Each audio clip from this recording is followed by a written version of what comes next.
You ask Tiger to solve. This deals with linear equations with one unknown. The final result is g equals -4. Let's solve it step by step. Simplify the expression. Expand the parentheses. Multiply the coefficients. Simplify the arithmetic.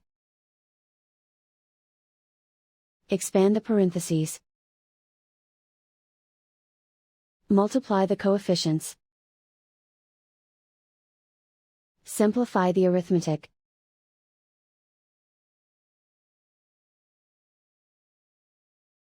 Group all g terms on the left side of the equation. Subtract 36g from both sides. Group like terms. Simplify the arithmetic. Group like terms. Simplify the arithmetic. Group all constants on the right side of the equation.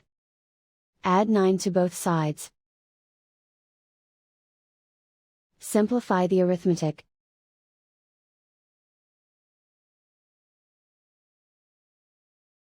Isolate the g. Divide both sides by 9. Simplify the fraction. Find the greatest common factor of the numerator and denominator. Factor out and cancel the greatest common factor. And so the final result is g equals -4.